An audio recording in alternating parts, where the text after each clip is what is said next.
If that's a TV show on TLC, weeknights at 10/9 Central, I'm watching Lumberjack Billionaire. I'm tuning in. I hate billionaires, but Lumberjack Billionaire, I might be okay with it.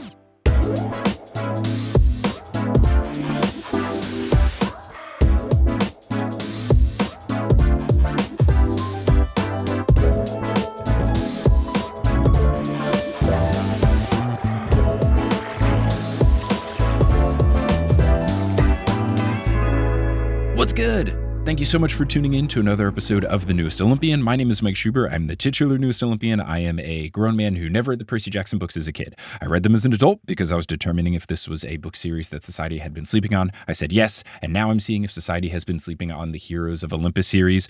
And I am not on this quest alone. I'm joined by a special guest, someone who's new to the podcast, but someone that I've known for a little bit. Happy to finally have them on. They are an entertainment journalist and a writer for The Direct. It's Gillian Blum. Gillian, how's it going? It's great. It's great to be here. Hi. Thank you for having me. I'm really, really excited. Yeah, I'm excited to have you. I've been reading these books since I was 10, so I'm really excited to get to talk about them with someone reading them for the first time. I love Yes. No, it's good. It's good. I'm very excited to do it. And we had connected initially at that New York Comic-Con way back, I guess almost like a year ago. Almost a year ago. Which is wild. And then we keep bumping into each other at these various Percy Jackson events, which is very fun. So I know your passion is there. So I'm excited to discuss these two chapters, these very fun chapters of The Lost Hero with you. But before we get into those, you alluded to it, but what's your history with all of the Percy Jackson books, but then also specifically Heroes of Olympus? I started the Percy Jackson books in 4th grade. We had a Greek myths unit. A couple friends had told me to read them, and I knew that I would like them as soon as we finished the Greek myths unit. And I went back recently and I found some of the notes that I had given to my teachers, thanking them for the Greek myths unit because of how much I ended up loving Percy Jackson. Gotta love that. That's great. The Lost Hero specifically is a very important book to me because I actually, in 5th grade, right after I had read it, took an online Greek myths class, and The Lost Hero was one of the books. Oh, fun. It was one of the first pieces of literature that I ever did like actual analysis on, because that was a class that was trying to teach like 5th graders like how to understand a book from an analytical perspective. And so I went back, I found my assignments from The Lost Hero, because this is the first time I've been thinking about The Lost Hero specifically in a bit. And 5th grade me was so entertaining about these. One assignment was to like pitch some kind of TV show based on what we saw. And I pitched this whole game show with like gods in disguise. It was fascinating. But yeah, so all of that to say, I have been very obsessed with these books since I was a kid. I saw the second movie in theaters, and that was the first time I ever walked out of the theater enraged. Ooh. Did you stay through the whole thing, though? I stayed through the whole thing. Because I was with my mom and I was like 11. B, because I was the target demographic of their concentrated ad campaign of we learned from the first one, we promise fans. Yeah. Ugh. I remember the car ride home more than I remember the movie because I was so angry. It's such a fun feeling. I think I first had that feeling when I saw Spider-Man 3. I was so disappointed. As a big fan of the Venom storyline, I was like, this stinks. That's why I have not seen the Venom movies. Yeah, honestly, I don't want to be mad. Yeah, and I know like they're so goofy and like completely different that I'm sure it's fine, but I think that's probably also why I haven't seen them. There's a little part of me that's just like, Sony blew it before. I don't want to see them do it again. If Sony sticks to animation with Spider-Man, everything, the whole world would be fine. Spider-Verse is a perfect movie, and I will take any opportunity to say that. Yeah, they're both great. So anyway, disappointed by the second film. Then I ran a fan Instagram with a friend for a bit. By ran a fan Instagram, I mean posted to a fan Instagram. We had over 600 posts and maybe 4 followers. It was great. Yes, love that energy. I think the account still exists because I certainly don't remember the password. But yeah, and then last year I got the chance to start covering the show. I got really lucky. A lot of things worked out, and I ended up being the person who got to do the New York Comic-Con panel. And I used that as an opportunity to send a paragraph to my boss being like, hey, so fun fact, I've loved these books my entire life, and it would like be really, really cool if I got to cover the show. And the rest is history. That's fantastic. Great. Oh, so good. I'm so happy that you had got to have the, you've got the lifelong fandom into covering it. Whereas I have the complete opposite of like, well, here's the twist. I've never heard of these things. So were you reading The Lost Hero as it came out, or had it already been out for a little bit? It had been out for a little bit. I ended up being able to catch up to read House of Hades when it came out. Nice. Well, that's fun. That was the first one I read right after it came out. Cool. I feel like that's a perfect way to kind of hit it, because my understanding is that the end of Heroes of Olympus, like those books like really hit hard. Yeah. So that's fun. I did a similar thing in college where I did not watch any Breaking Bad, and then it won like 3,000 Emmys. And I was like, maybe I should check the show out. And I got caught up over, I think, Thanksgiving/Christmas break in between seasons 5A and 5B. So like I came back to school and they were starting 5B, and then I got to watch with all my friends. And it was just like the perfect ramp up of like, got to blow through the whole series and then like be a part of us all, you know, sitting in just complete dumbfoundedness after Ozymandias, that one episode that like really hits you hard. I have not seen it, but I can relate to this. This is how I became a Marvel fan. So I saw Age of Ultron in theaters. I was dragged. I had no context and I had no follow-up. And I will assert that it's the worst movie to watch first, because there's no beginning and end. It's just middle. Yeah. And I'm a massive fan now, and I still would look at that and go, never watch it first. Mm-hmm. I was turned off from Marvel for like 5-6 years, something like that. And then all the Infinity War hype started, and it was in all of my social circles.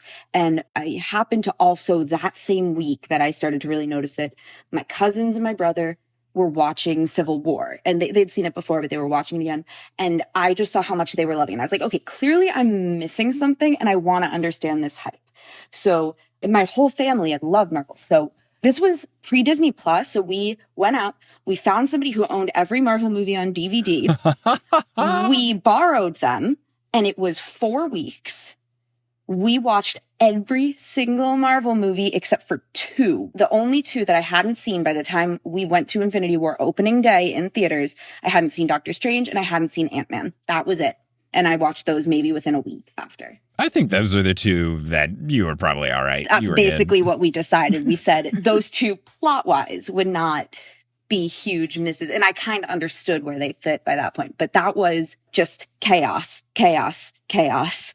We watched about a movie and a half a day. That was fun. Sounds like it.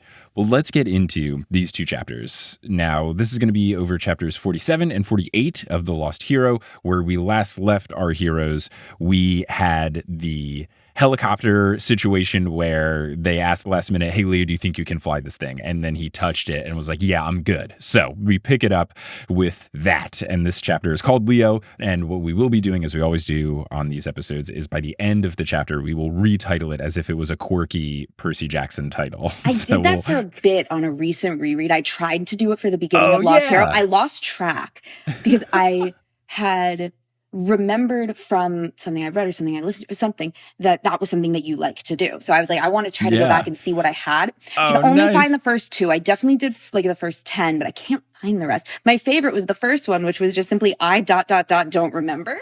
That's good. That's good. Yeah, that's really good. I could never beat that, which is part of why I stopped.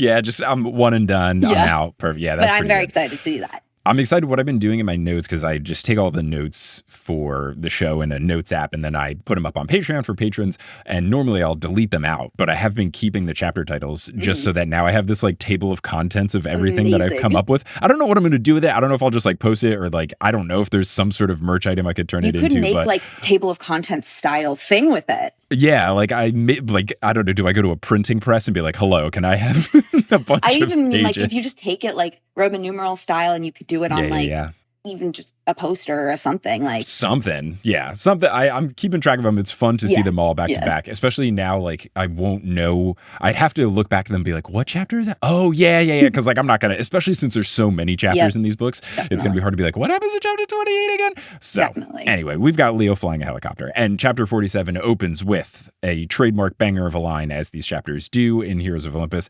Opens with quote, "Fly a helicopter? Sure, why not? Great. I love this. And it's perfect." What a great energy for Leo to be bringing into this wild situation they found themselves in. The energy Leo just brings in general never fails to make me feel giddy. 11-year-old me reading this was like, I needed the chaos from Leo. especially with like a more straight-laced Jason or something like that. Right. And that has never left me. Even as I've like grown to find new appreciation in other characters, my feelings toward Leo have never changed. And it's just, that's Chaos Boy. Yeah, he really is an agent of chaos. And I think he is, as you're saying, a perfect foil to the other two. Not that the other two are boring. I just think that the other two have so much going on that it makes sense for him to be a little more of that free-flowing, goofier. We got rid of his trauma. His trauma was in the first third of the book. We've sorted his trauma. And it makes sense to get his not over with, talk about first. Because like you look at him and you're like, there's something there. So let's just talk about it. Let's put it out there first. I was talking with somebody and I ended up saying there is not a single Percy Jackson anything trio that doesn't work. Oh, okay. And this is proof of that, I think, because this is your first like main character trio since the first series. And for some reason, trio dynamics in this world just work so well. Yeah, because even across the first 5 books, you have kind of like the rotating cast where like book 1, you've got Percy, Grover, Annabeth, but then Grover's gone in book 2. You got Tyson, it works. You got Thali in book 3, no Annabeth, it works. Yeah. Every single trio that ever exists works so well. Yeah, I like that. I like that a lot. And I am interested to see, because I know that there's supposed to be 7 heroes. I have no idea who the 7 are, but I will be interested to see, are we always going to have 3? Will there be a situation where we have 7? Does the 3 change? I am excited for you to find out. Yeah, keep that guest trapdoor intact. You will not be falling through. So Leo continues saying that he thinks the rest of this week was way wilder than flying a helicopter on short notice. And honestly, yeah, it kind of feels a little bit tame. The sun is setting and Leo is surprised, but he thinks, okay, yeah, nothing like good old ADHD and having to fight for your life on a mountaintop to make the time pass quickly. So while he's flying this helicopter, it's a bit of a mixed bag of competence and fear. If he doesn't think too hard, he can instinctually make the right moves. But if he takes a beat to actually consider what is happening, he gets in his own head and starts to second guess himself. So he's really trying to rely more on those instincts just to get things moving along. Piper nervously asks Leo if he's okay, and he puts on a face to say aces before asking, what's the Wolf House? And Jason kneels between them and says that it's an abandoned mansion in Sonoma built by the demigod Jack London. And I wrote in my notes, who is this? I don't know if this is a famous person in history. We will get a bit of a description here. Maybe it's me being ignorant. Honestly, even rereading now as someone who is engaged in a lot of media, genuinely forgot. Leo asks if he was an actor. Piper answers that he was a writer, and he apparently, or at least according to Piper, guesses that he wrote Call of the Wild and White Fang. Call of the Wild sounds kind of familiar. White Fang did not to me. So Call of the Wild I've heard of, just not as something, I didn't know who wrote it, but Call of the Wild is definitely something I'd heard of. Yeah, I'm looking it up to see if I remember. No, I don't think I ever read this book. I'm looking at all of the covers. It appears to be centered around a wolf. Every single cover has a wolf on it, so feels like a snowy, wolfy story. About to hear, yeah. Yes. So Jason explains that he was a son of Mercury, and then he corrects, Hermes, and says that he traveled around and was even, quote, a hobo at one point. In 2010, were we still calling homeless people hobos? I'm going to be honest, remember. I was 7, so I would not know. I'm trying to think. I would have been 18 here. So like freshman year of college, I feel like by the time I graduated high school, I knew calling someone a hobo would have been a disrespectful way to refer to them. I don't know. I'm definitely thinking about the fact that like on like a Disney Channel show that I'd watch, they do a joke where they say so-and-so's a hobo. Like I know that 'cause that's the only way I would know that word. Given that I was 7 in 2010. I'm interested to see if it comes up again, because this is now, I think, the second time this has happened where you have the pretty bad, I think the first time I had a true yikes moment, an authentic one with these books, was the homeless portrayal that Percy did when he was trying to be, what's that guy with the N name in Titan's Curse? The like guy who needs to fight. Right, you got to wrestle him. Yeah.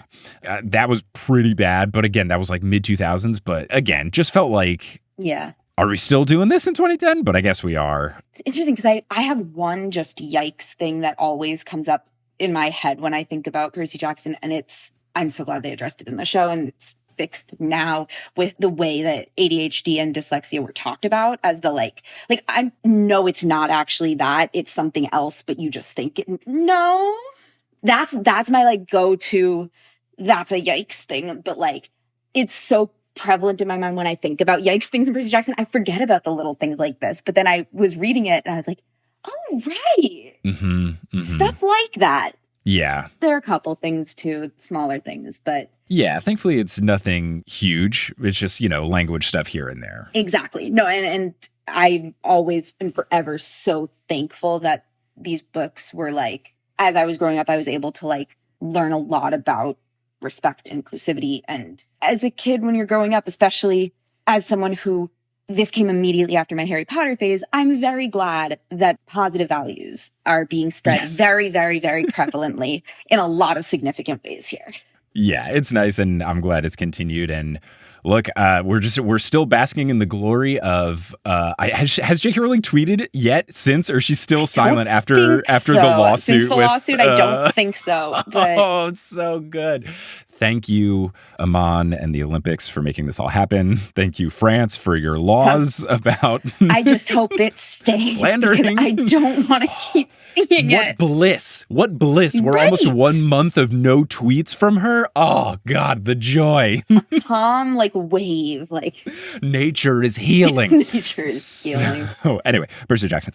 Yes. So apparently this guy, he traveled around, he was homeless, but then he struck it rich as a writer, and he built this mansion that became the Wolf House. And Leo asks if it got the name because he wrote about wolves, and Jason says partially the other aspect was dropping hints about the holes in his life story that Jason knows are about him being a demigod. And now I gotta wonder, I don't know enough about Jack London to know, like, did he have gaps in his story? Is this something that is known about him? Just big whoosh over my head, but not surprised that Rick would be spitting game about an author. I wouldn't know, but I see it similarly as like, this happens a lot with historical figures. Like, I don't want to say, because I don't remember if it's something we've already heard at this point or something you're going to hear, but there are quite a few historical figures who are like, oh yeah, that person was a demigod. And I'm like, oh? Yeah, we just got the Amelia Earhart thing. There are quite a few of those that I'm like, interesting. And I'm not against that idea and that concept, but I'm also like, this would need to be justified in some significant ways to like, just be accepted the way that it is. It's so easily accepted. Yeah, for some it's fun when they said Houdini, I think, was a son of Hermes. Yeah, you're like, oh, okay, yeah, he's doing tricks, trickster god, sure. In other ones, yeah, the Amelia Earhart one is like, well, she did die. Yeah. Like, she died. Yeah. And then Jack London, I don't know what the gaps are, but I don't know if it was something tragic, that would be like, I don't know, if he actually went through some serious stuff and then Rick Owens like, la la la, he was a demigod, like, I don't know, bud. Yeah. So I do not know enough about Jack to know how this fits in, but at least I am happy to see more of the demigod, people you actually know. I think that's fun, especially for kids, like having the immersion. That being said, I don't think any kid is like, yo, Jack London, unless they got like assigned a Jack London book in high school. I know that Call of the Wild is pretty common in schools. Yeah. I just don't know what age in schools. Yeah, I think that's probably why I've heard of it. I think it's one of those books of like, there's a chance I would have read it, but I didn't actually have to read it for school. That's like great expectations for me. I never had to read it, but I know it's one of those like everyone has to, and I'm like, nah, man, I missed it. It's that, and for me, the big one is the Odyssey. Oh, yeah. Never read it in school, but I read the Iliad. Oh, okay, yeah. I think we did just like excerpts from each. We haven't done like a good chunk.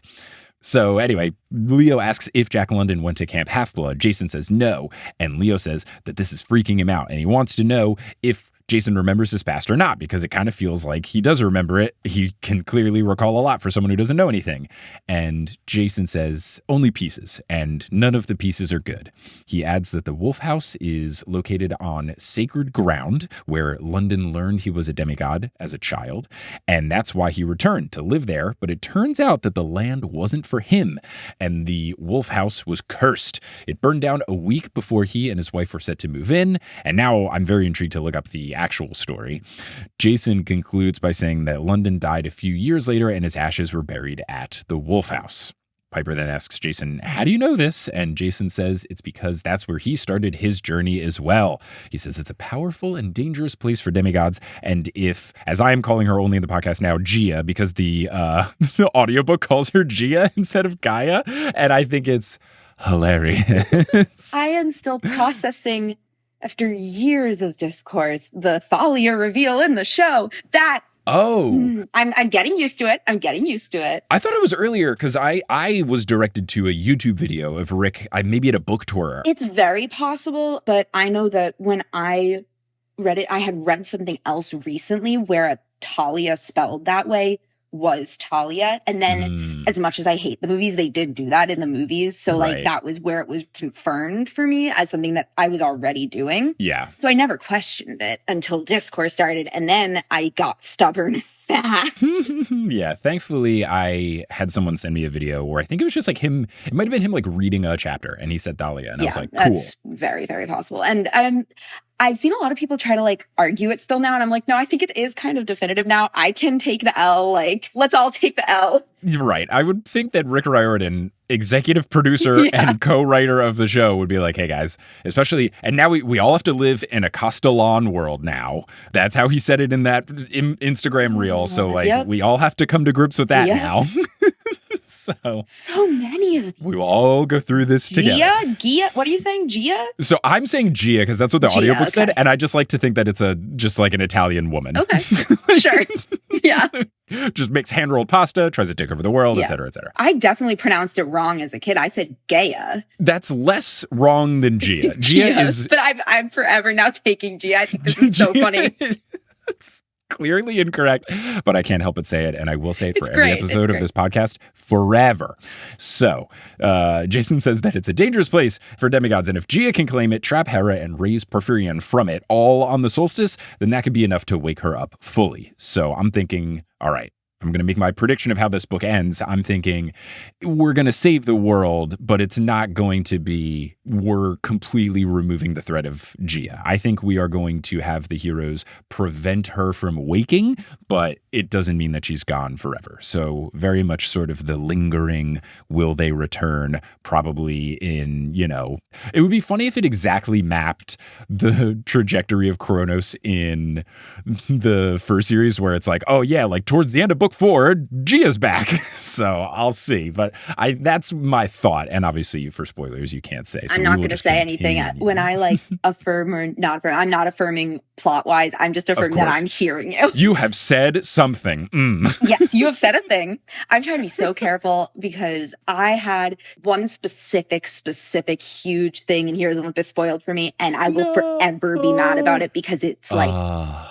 If you ever hear people talk about the heroes, it's that one. It's that one. It's the one that people might say, just avoid at all costs. It was that one. It was spoiled for me before I started Heroes of Olympus, and I'm forever mad about it. So, like, I'm trying to be so careful about even the smallest details because I don't want it to be something significant accidentally. Totally. Especially. Totally. And also, I just don't want to spoil anything, but... I get it. Yeah. I even wrote here in my notes, quote, OMG, will book 4 end with she's awake? Very Kronos-esque. So we'll see. So Leo continues to navigate the helicopter. He's flying it as fast as he can, and he sees a storm nearing their destination. He takes a metaphorical step back and realizes that he's been pretty heroic recently, making what Tristan said about him being a hero accurate. And I like him having a bit more self-confidence. He had struggled with that throughout this book, so it's nice to see him feel good about himself. He questions his decision to be flying towards a very intense fight, but then he hears his mom's voice in his head say, nothing is unfixable. And we've had a recent trend of people's moms/motherly figures talking in their heads. Very recently, however many chapters ago, Jason had Lupa's voice in his head. Now we've got Leo with his mom in his head. I look forward to the next 2 Piper chapters where maybe Tristan will like actually call Piper or get in touch with her somehow. But all these parents are coming through. Tristan. Oh, Tristan indeed.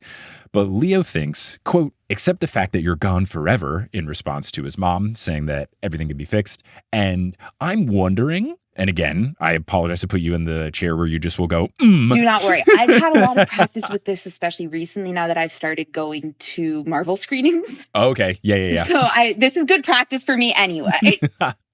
Wonderful.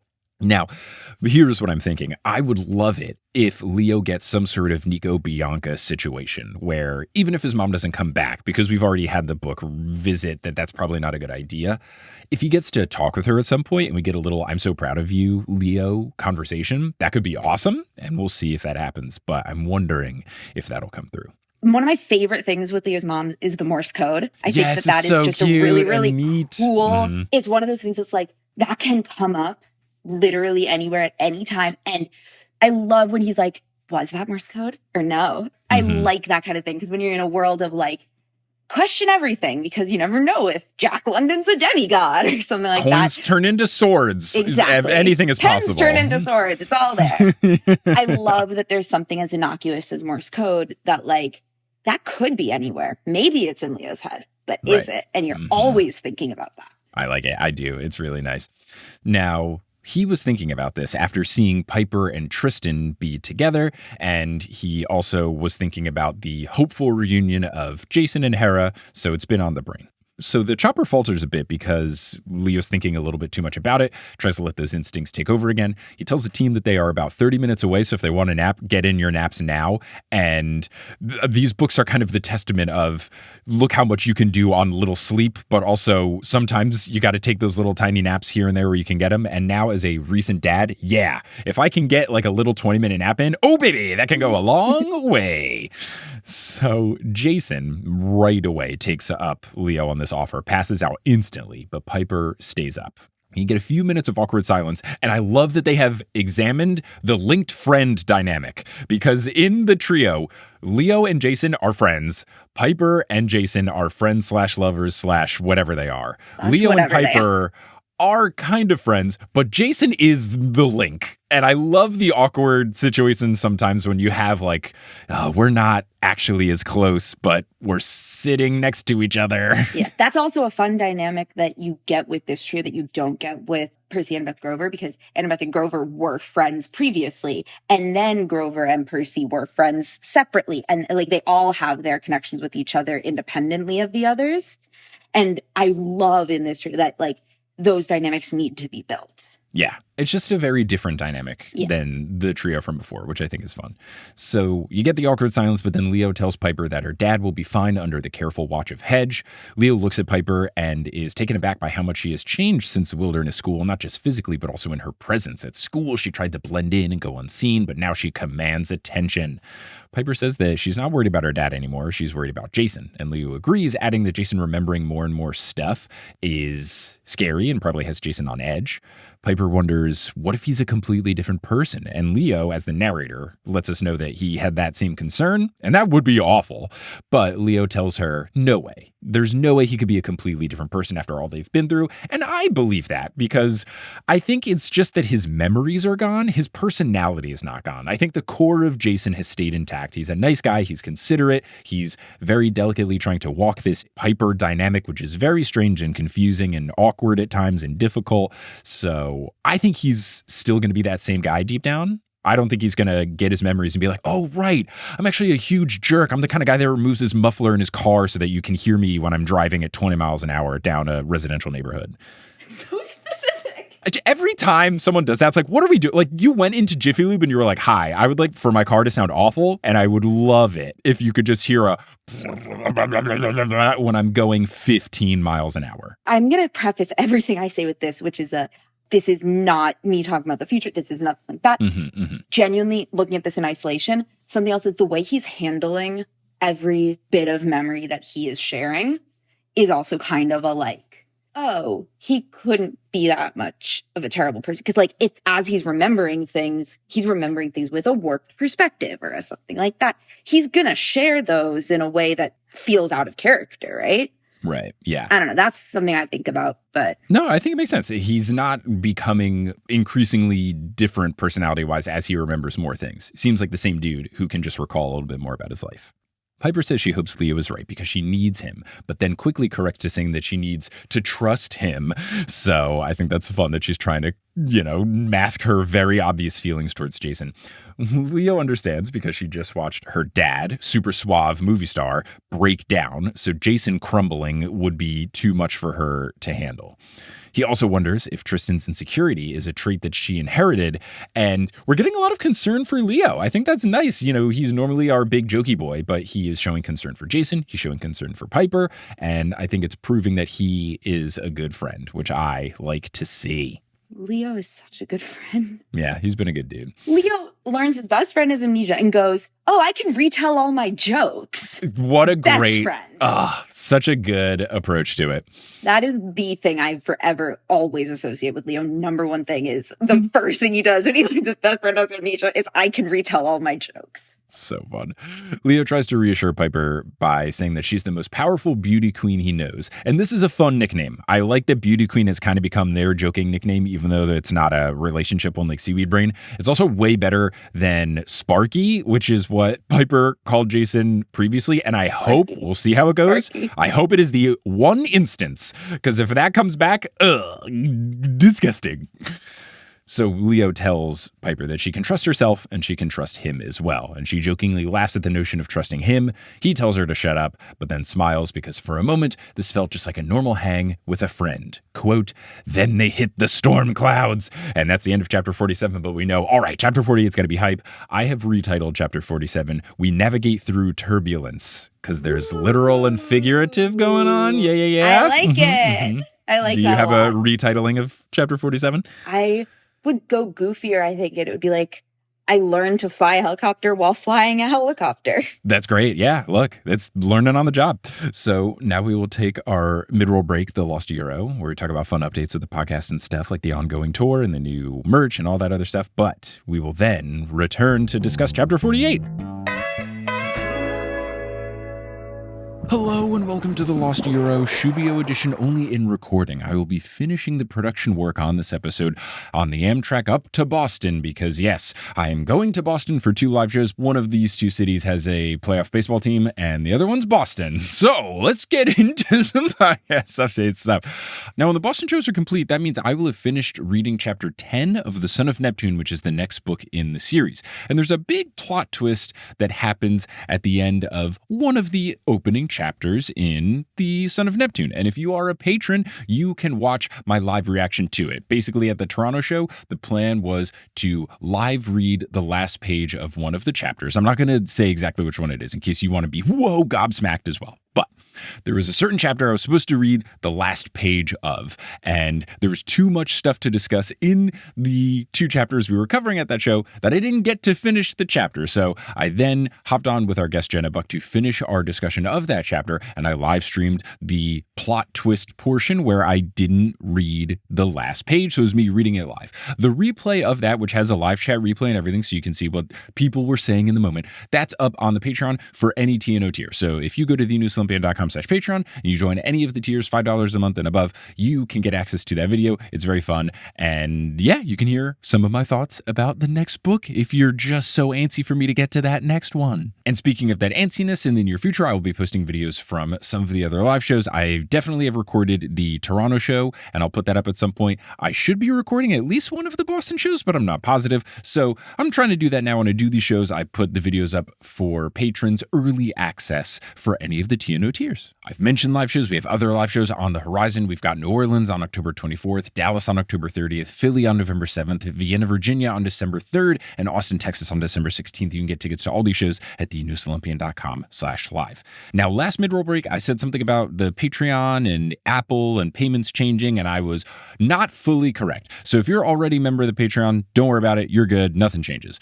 If you were going to join the Patreon at some point in the future, I think that also does include if you were a patron and then you rejoin. There's payment stuff changing with Patreon because Apple is making them do their 30% markup thing that they do for any in-app purchases made. So basically, if you sign up for the TNO Patreon through the Patreon iPhone app, you're going to have to pay 30% more. If you sign up for it on your desktop, on a browser, whatever, not through the iPhone app, then you're good. You're fine. No big deal. But if you do it through the iPhone app, it's going to be a 30% price increase. So basically, just sign up somewhere else. Open a browser tab, do it on your computer, whatever, save that money. Easy peasy, lemon squeezy. The other thing that is changing is I think this is going to change for everything. When you join, instead of getting charged at the beginning of the month, you get charged like that day every single month. So if you join on like September 12th, you then get charged on October 12th, November 12th, whatever. I previously had it sent to where I previously had it set to where you get charged at the beginning of the month because I found that simpler for people. It was easier for folks to remember.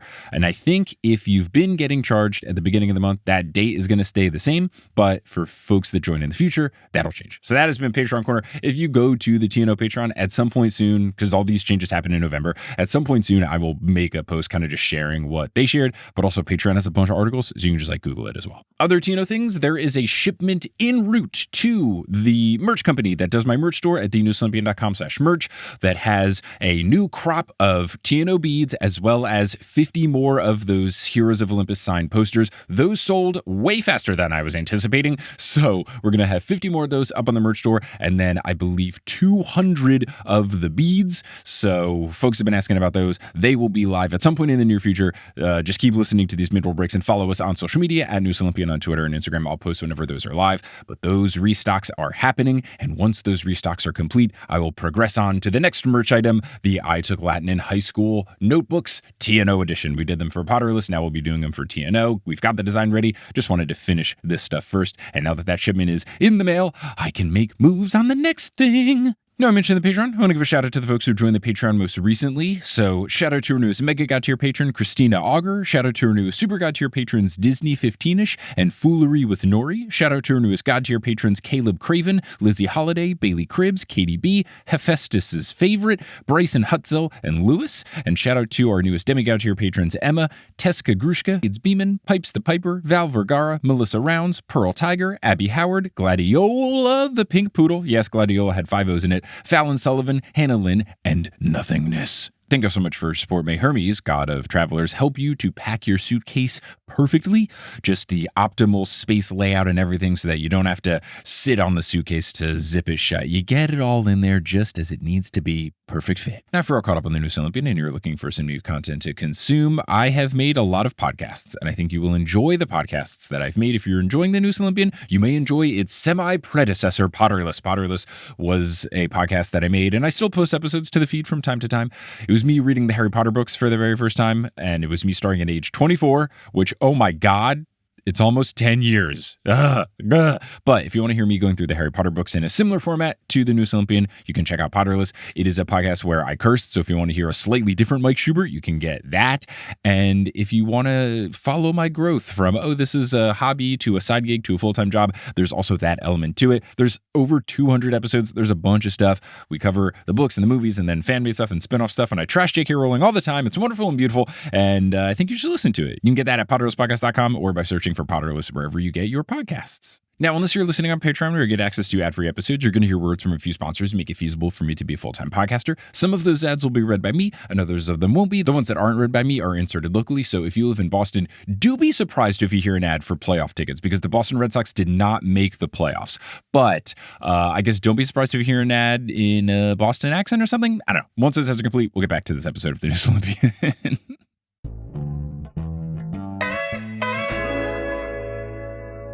And we're back. We're here to discuss Chapter 48, which is also called Leo, but of course we will retitle it. And Chapter 48 begins with another banger quote. At first, Leo thought rocks were pelting the windshield. And that made me think, oh, so they weren't kidding about hitting the clouds. You know, they are being hit by the clouds, if anything. Piper is confused that there would be an ice storm in Sonoma. Leo thinks that the storm is maliciously attacking them. And yeah, you're going against Gaia, so nature is not going to be your friend. Did you just forget when a mountain attacked you? Oh, no.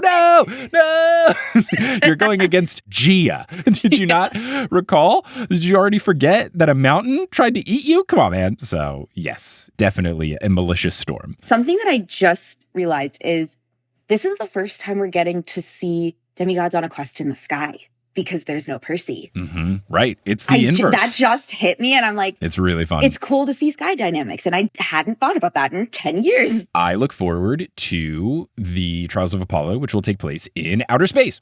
So Jason wakes up due to the shaky ride and says that they must be close. Yeah, dude, you think? So Leo can't respond because he's too focused on steering the helicopter. And that's how you know it's bad. He thinks that the helicopter isn't prepped for a the cold storm flight, it begins to lose altitude. There are trees all over, so there's not necessarily a good spot for crash landing, but then Jason points out a clearing with a house. And because there's also flashes of combat below, this gives Leo flashbacks of the Omaha situation. So I just wrote in my notes, no, Maha, because that is when our good friend Festus died. So a tragic flashback for him to recall. I gotta go back for a second. As somebody with ADHD, it's bad is it's bad when Leo couldn't talk while doing something else. Yeah. Oh, yes. If I didn't explain it, my note was Leo is not saying quips. The situation is dire. And he's not able to multitask. Yeah, I didn't even think of it from that angle. I just thought snarky boy isn't being snarky. As someone with ADHD, multitasking is my superpower.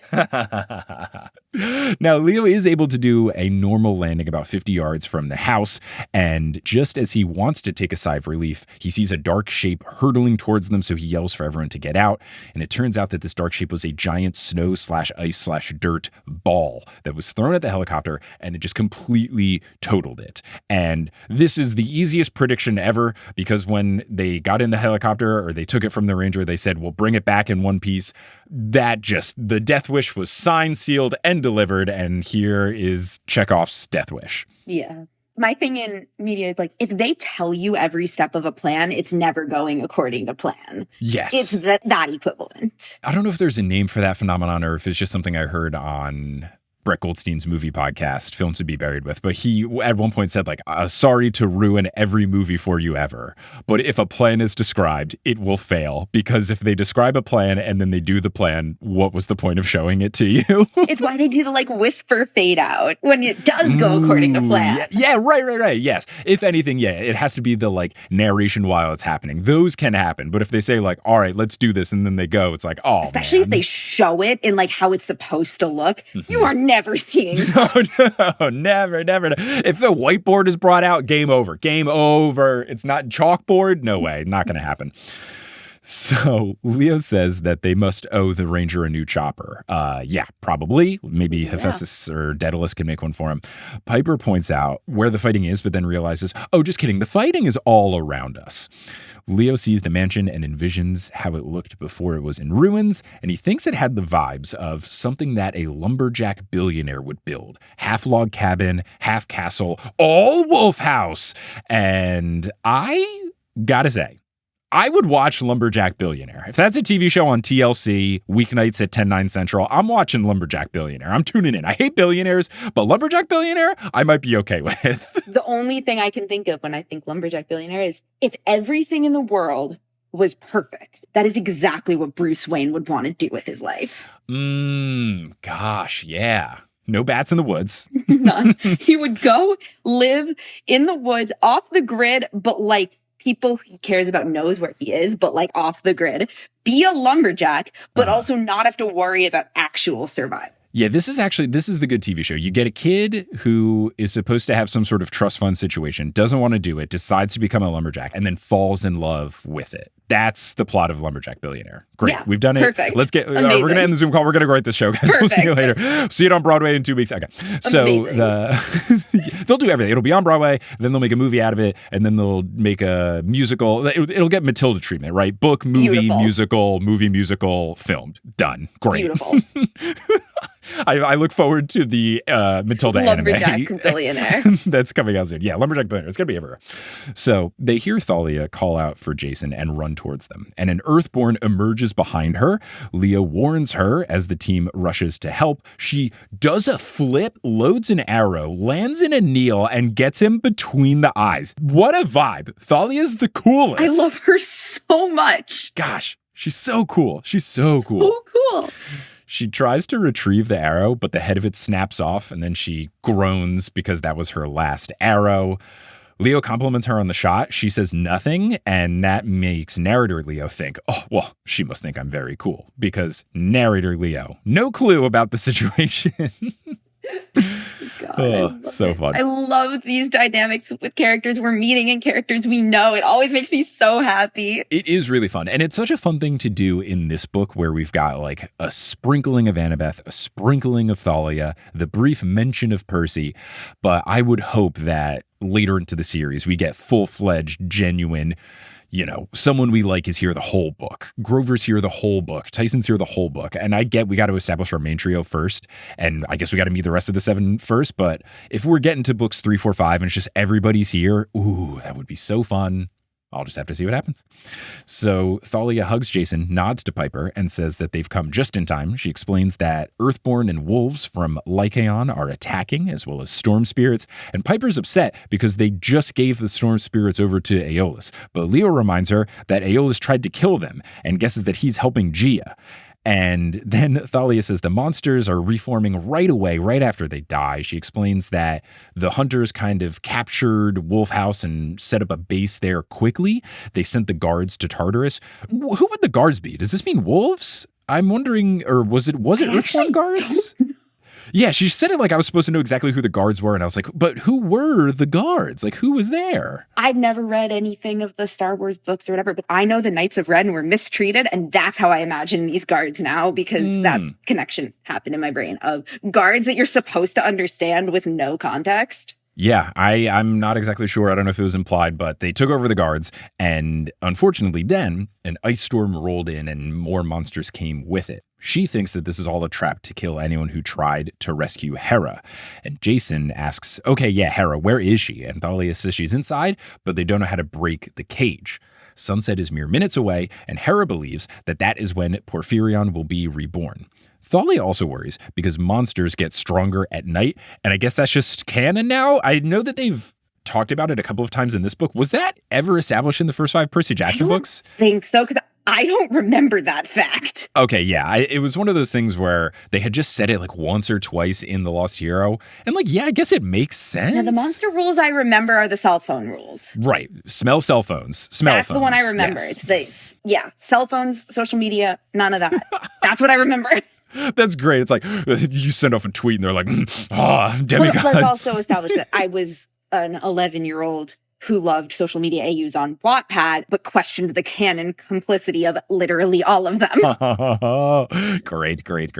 So the team all heads into the ruined mansion, and Jason immediately collapses. And Leo says, none of that, man, before asking, hey, what's wrong? Are you okay? And Jason says everything about this place just kind of came back to him all at once. And Piper says, so you have been here before. And then I remember, it's Piper, where have you been? You're in this book, right? Like you forgot Aeolus, that whole thing. Like you were actively there. I know your dad's situation is tough, but you got to make like Troy Bolton and get your head in the game, Piper. Come on. For a character that is so witty and so smart. Okay. Yeah. Now, we get a little bit of an explanation that I realize I'm being a little harsh of Piper here. So Thalia says that they both have and then explains the story. And as I'm reading this, I'm like, why is she telling it? And then I remembered, we as the reader learned about this when Hedge and Piper were getting tended to by Phoebe. Leo, Jason, and Thalia were all together when we learned this. Now, I find it strange that Jason never told them anything. And I know they've had a stressful time between then and now. But also they're talking in the last chapter as if everyone's on the same page about like, Jason clearly knows this place. Right. There was that. There was him pointing out the stuff in the helicopter on the way here. It just kind of feels like this would have been like the helicopter, not even on the way here, but like the helicopter on the way to the Oakland airport. He was pointing out stuff and they were talking about it. It feels like they probably would have talked about this at the cafe or on the hike or the taxi literally ride any up. point Like, ever. Yeah, just wild that Jason would be sitting on this. But also, to Jason's defense, he also has a lot going on. And he was, oh, crap, right, sorry. Because, there was just a couple of things. Just a few things happened, Yeah. The ice bridge broke. So, like, how you'd be like, hey, sorry, we just, watched you experience lots of dad trauma. Also, I've been to this wolf place. Yeah. I guess I'm just surprised this did not show up while they were waiting for their scones at the cafe. That feels like a great time to be like, yes, and we're also, sitting down. Because, by the way. Because she was talking about it in the last chapter, like everybody understood. Yeah. So I'll give Piper a little grace here. Yeah. A little Thalia grace here. Jason grace here. But I do think it's wild that she didn't remember the storm spirit thing because maybe she didn't see it like they were falling so quickly, but I don't know. It felt obvious. Anyway, we'll just keep it moving. Piper, it's okay. I forgive you, but also, come on, get it together. We got to Save Hera. Don't let Annabeth Jason hear you say continues that. the story past what Thalia knows, though. Jason continues the story past what Thalia knows. And if this was all just a device for Jason to continue the story, then it's a book. It makes sense. We have to do this because Jason continues stuff that we also don't know because we only learned what Thalia knew. Thalia and Jason's mom handed Jason over to Lupa and the wolves at the behest of Hera. And Thalia has to step in and go, whoa, I didn't even know this. And then she asks, who's Lupa? But as she asks this, a blast of ice hits the building. And Leo says, hey, let's save these questions for later. Can you please bring us to Hera, Thalia? And I like that Leo is stepping up. He recognizes Jason, who's normally sort of our leader guy, isn't in the best situation because he's collapsing as they enter buildings and all these memories are coming back to his brain. And probably talking about those things would not help. Exactly. So Leo's rising to the occasion. This is a really good set of chapters for Leo. Something that I've heard a lot of people talk about Percy Jackson's show is that this is the first time we're seeing like Percy externally in these stories. What I like about Leo chapters specifically is a reminder that we're seeing Leo and Jason and Pirate, but especially it's clear in Leo chapters because his inner dialogue is just so strong. We're seeing it for all three of them too as we're meeting them. And I don't know, I love that difference in perspective that we get here. Yeah. It's fun, and I am excited because I would imagine Percy's going to come through soon. I would imagine that he would be one of the, not narrator, narrator Percy, third person, like the chapter title will be Percy. I would imagine that would show up at some point. It will be very interesting since we had so much first person narrator Percy to have a third person narrator Percy chapter just to see how much of that charm and snark and wit is there, even though it's not, I did this, I thought this, I said this. So. It's super interesting. About a year ago, I was really rereading the first series for the first time in years. I had forgotten it was first person because it was heroes that was fresher in my mind. And that was like a fun revelation. Yeah, I really like it. I wouldn't say that I miss it in a bad sense. I just think it's kind of two different things. Yeah. It helps establish the really different tones. Right. And I think it just kind of makes sense for Percy's very much the main character of the first one. This is more of an ensemble situation. So to have ensemble narrators makes sense. Yeah. Jason knows where to go and leads them to the courtyard between the two wings of the U-shaped building. And it's the classic pool tendril scene that we've seen in Jason's dreams and visions and stuff like that. Both of the cages within the reflecting pool have humanoids in them, but one is huge and looks like it's just a chest up. And Leo thinks, oh, it kind of looks like that guy has his waist stuck in the earth, but then realizes, oh, no. This is someone rising from the earth. So pretty obvious that this is Porphyrion. The other, and it's fun that we have Leo as the narrator here, because as the narrator, he says the other has Tia Kayida in it. And you're like, oh, right, yeah, Hera, but it's Leo's perspective of Hera. That's fun. He says she looks exactly as she did when she was his less than ideal caretaker. What I love is though, like, he fully refers to her as Tia. And I'm like, yep. Yeah, because it would mess with your head. He straight up addresses her, says, hola, Tia, a little bit of trouble? Oh, I love, he has been waiting for this moment, and he is capitalizing on the situation. Yep. So Hera crosses her arms, tells him not to inspect her like she's one of his machines, and commands him to get her out. Thalia looks at either the cage or Hera with disgust. Leo's the narrator, can't tell. It says that they've tried everything, but maybe Thalia's heart wasn't in it. She says, we have not been able to break the cage. But she says, look, if you ask me, I think we just leave Hera here. But you do you. Hera tells Thalia that when she gets out, she'll be sorry she was ever born. And at first I was like, well, that's rude. And then I remembered the entire context of their relationship. I was like, oh, wait, never mind. It's like some of the best ways of explaining literally anything that has ever happened in any of these books is this next paragraph. I love it so much. It's so good. It's so fun. And it's also fun for me as I've been going on this journey of covering this book for months at this point. It was funny that early on I was wondering, because, you get Hera very faintly, lightly introduced, and I'm thinking, is this a fun flip where Hera is actually going to be someone that we like now? And no, we still hate Hera. All my homies hate Hera. No one likes her. I am all for different 80% reasons. Sure that is an exact meme that I put on that freaking fan. Everybody despises her for different reasons. It's great. Yeah. Everybody hates Chris. Everybody hates Hera.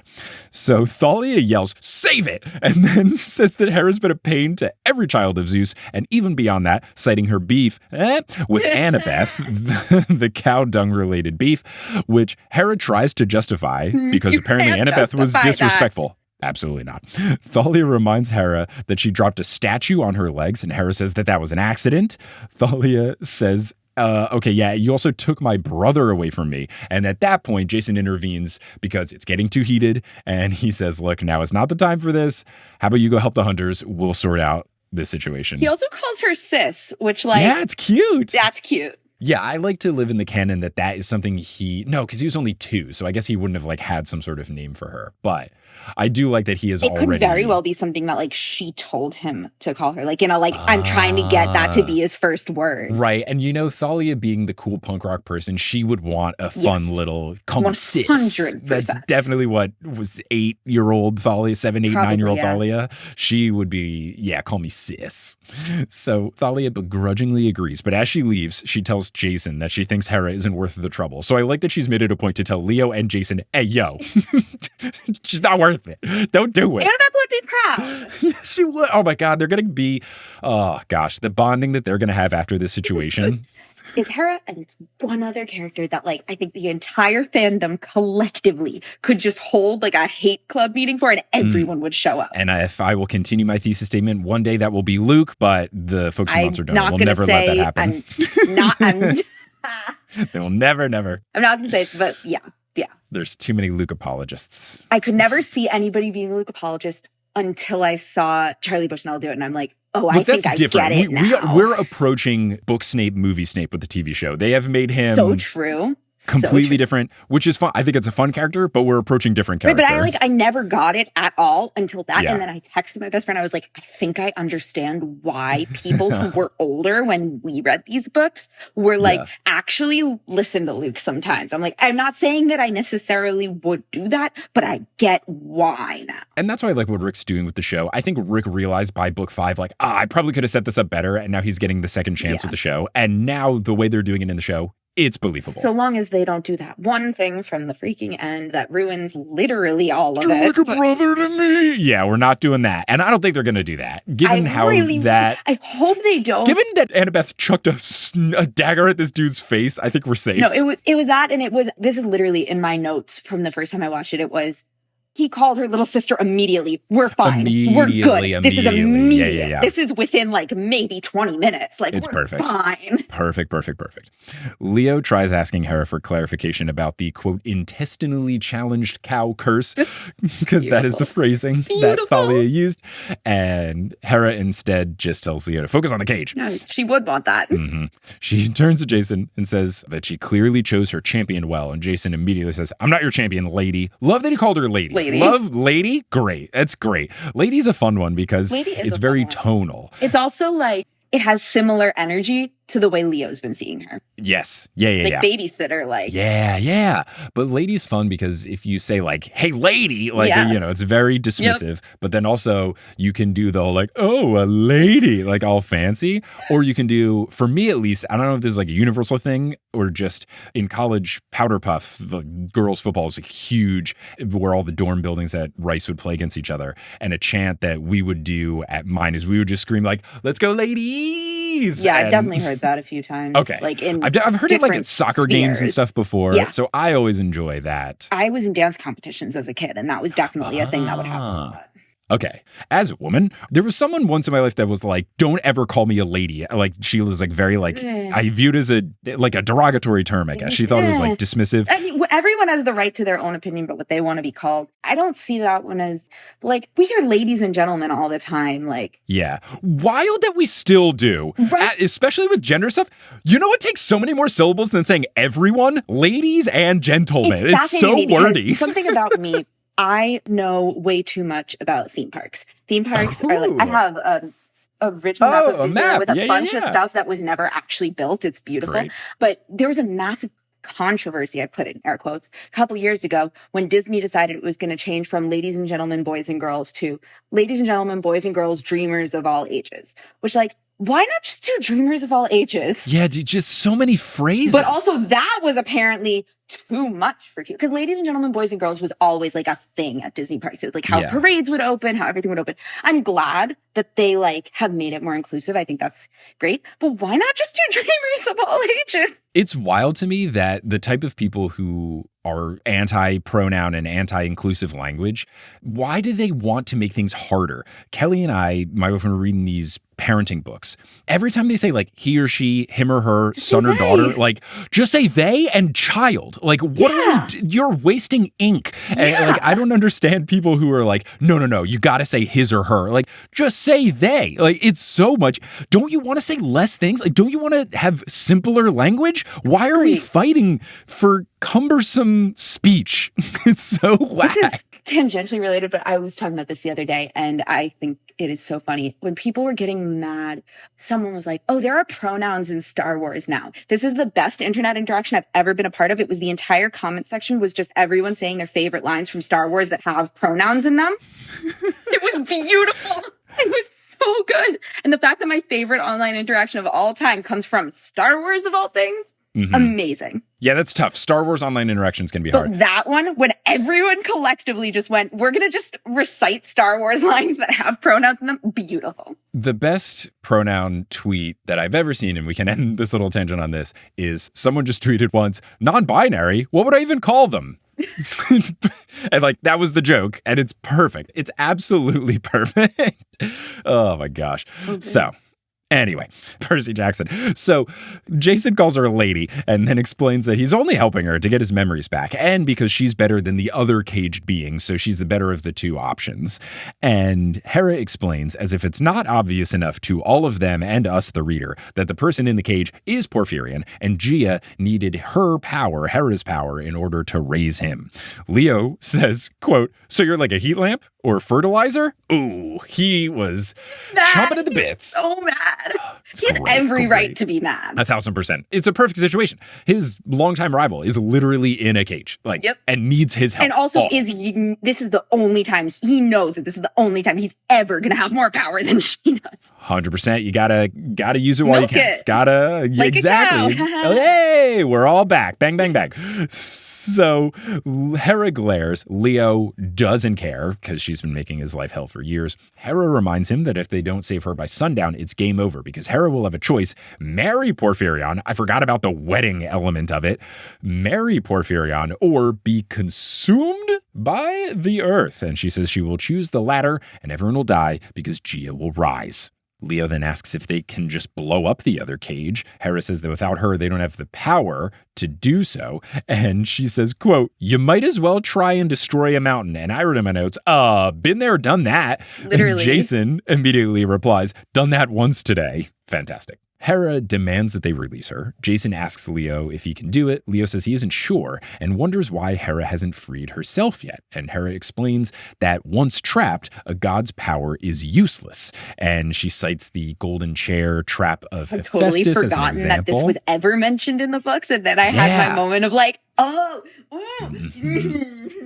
So yeah, it was mentioned once prior and now this time. And I had wondered in the previous instance, and I wouldn't be surprised if it's the case. I wonder if that's what made the TV show writers more likely to include it because it comes up in the sequel series. Maybe Rick was like, oh yeah, there's this thing we do in book 6, basically.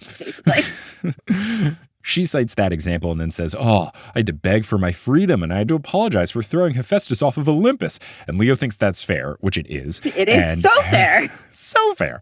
Hera gives Leo the stink eye and says that she chose him because he can figure this out, so she implores him to do so. Leo protests, though, because it's not a machine, but then he recalls the prophecy, the forge and the dove shall break the cage, and he has an idea. So then the air turns cold. The temperature drops so fast that Leo's lips are cracking and he can see his own breath. Then frost coats the walls of the wolf house. Venties rush in, but instead of being winged humanoid men, they're shaped like horses, which we had seen before in Chicago. They have these dark storm cloud bodies and manes that are cackling with lightning. Some have silver arrows sticking out of their flanks, so I guess the hunter's arrows still wedge in there even though they're made out of wind. We don't have to worry about the biology of it. But then behind them are red-eyed wolves and the 6-armed Earthborn. So we've got all of the baddies that we've met along the way all combining for a big fight. Piper takes out her dagger. Jason grabs an ice-covered plank off the pool floor. And I was like, oh, right, because Fliptide is broken. He's got to just improvise weapons at this point. Yeah, I got to trademark it. It's good. It's good. So good. It's really good. So, yeah, ice-covered plank off the pool floor. Go for it, Jason. Perfect. Sure.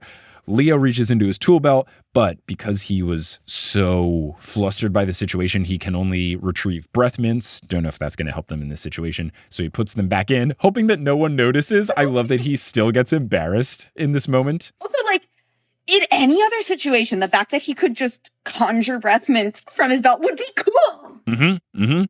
Now, he does put them back in and then get a hammer. And this is a good opportunity for me to say that previously I've been making fun of Leo for having a hammer because I'm not a handy boy at all. So when it said a 3-pound hammer, I thought that was just like a hammer, like a nail hammer. But a couple of folks let me know that's more of like a sledgehammer. So it's probably like a 2-handed, big, did not know that. chunky hammer. So it's more intense than I was imagining it to be. So now I think it makes more sense that this is his kind of weapon of choice. It feels like it's hefty. Mm-hmm. Although I do love to imagine him with just like a little ballpoint hammer. Is it ballpoint or ball peen? I Ball don't peen, right? I think it's know. ball peen. I Ballpoint do is a not pen. know. Ball peen hammer? This is how much of a handyman I am. Yeah, ball peen hammer. Way less knowledgeable than that. I'm just going to Google ballpoint hammer and then, yeah. Did you mean ball peen hammer? Yes, I did. I don't do any of the handiwork Ballpoint hammer on sounds like it. if Riptide was a hammer. Exactly. Yes. Thank you, Bic. Bic presents the ballpoint hammer. Now, one of the wolves steps forward, and in its mouth is the leg of a human-sized statue. And he's dragging it, and it's by the edge of the pool, drops it out of his maw, and it is the ice sculpture of a girl. It's an archer with short, spiky hair and a surprised look on her face. And I was like, no, Jason screams Thalia and rushes forward. Piper and Leo pull him back, and the ground around Thalia's statue, it's already webbed with ice, and Leo worries that if Jason touches her, he would also turn to ice. So very quick thinking from the two of them to stop him.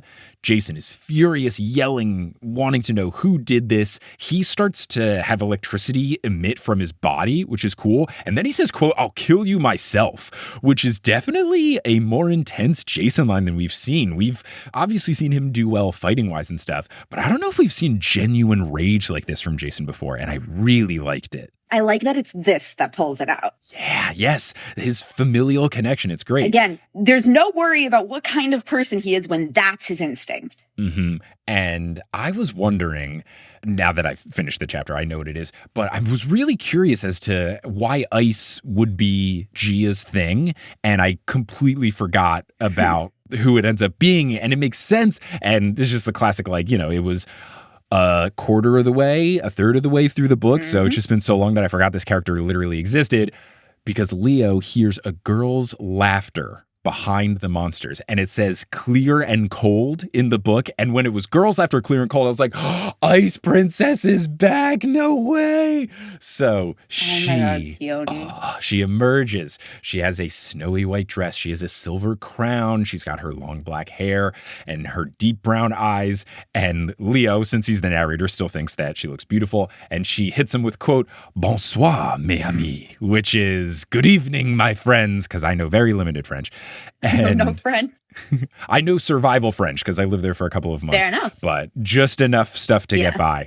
I got the idea. Like, yeah, right. It's one of the, like, I recently just watched the Steven Spielberg West Side Story, which has a lot of Spanish. Like, he was intentional about making it like almost 50-50 English to Spanish and not putting subtitles for the Spanish. And he gave a great interview quote where he's like, if you're paying attention, you can kind of piece together what they're talking about. And like, yeah, you don't really need to know. You can kind of get it. So she steps forward, hits Leo with a frosty smile, and then says, quote, "Alas, son of Hephaestus, you say you need time? I'm afraid time is one tool you do not have."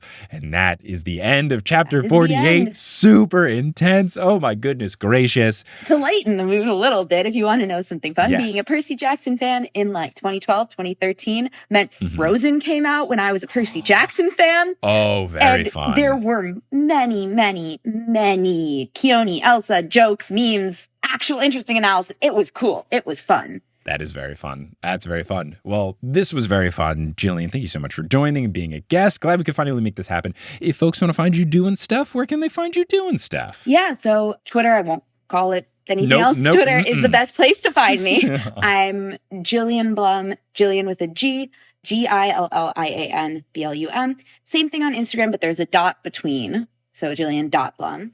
I talk about all sorts of stuff, but Percy Jackson's a pretty good through line that I won't not be talking about. Yes, I have you respectfully muted because of potential spoilers, but I'm sure Absolutely, you're a wonderful follow because you're a wonderful person.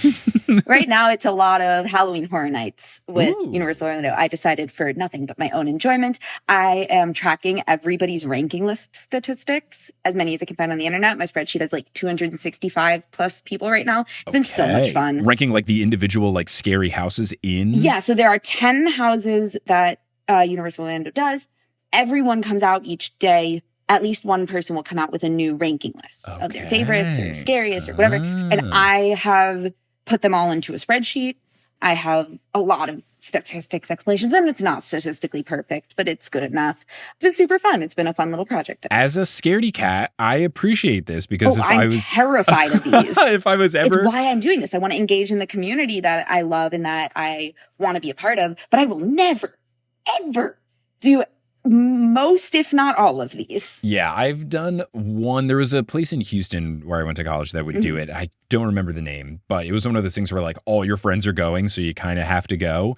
And I just remember trying to situate myself in the middlemost portion of the group so that people couldn't tell that I was the most terrified person there. And then you have the barrier of friends, so no one's going to come close. Like I was just, let me always find the centroid, the midpoint. Like let me always be in the middle of the people. Closest I've ever gotten, I worked at Universal last summer, not like a couple months ago, like a year ago. And I got to do a couple of the houses without music, without actors, without fog. Oh, cool. But even the like triggered animatronic scares that are like motion triggers, I was inconsolable. Well, if you, a listener, are a scaredy cat, but you want to participate in the scary stuff, check out the spreadsheet. See my spreadsheet. It's pinned on my Twitter right now. Amazing. Well, Gillian, thank you so much for joining. Listeners, thank you for listening. Having me. Of course. And until next time, when we see how this fight with the Ice Princess goes down, until then, I'll Percy you later.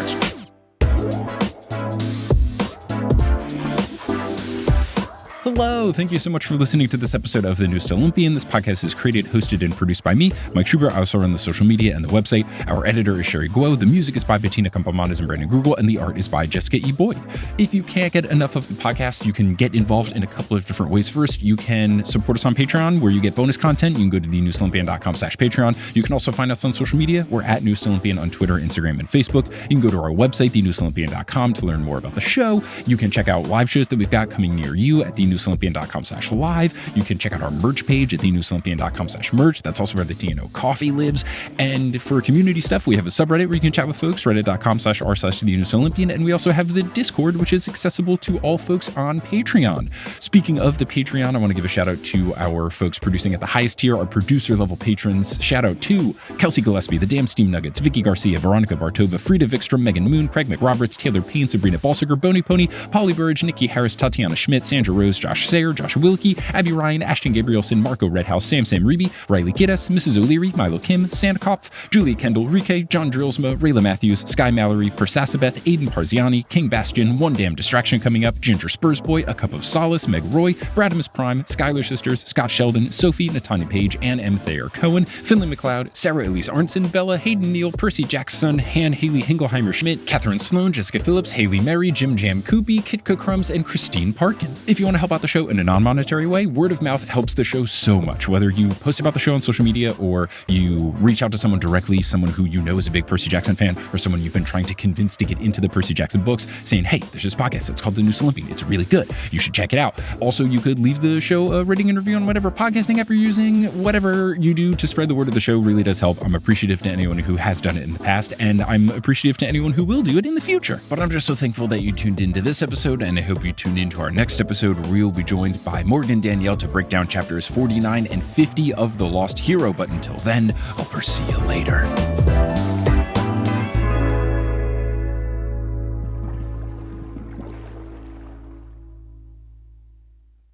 Hey everyone, how's it going? It's me, ASMR Mike. So as promised, this is now the conclusion of the two-part ASMR Mike mini-series featuring pottery noises. So here is an audio file titled Clay Bits Dropped in Water and Fizz.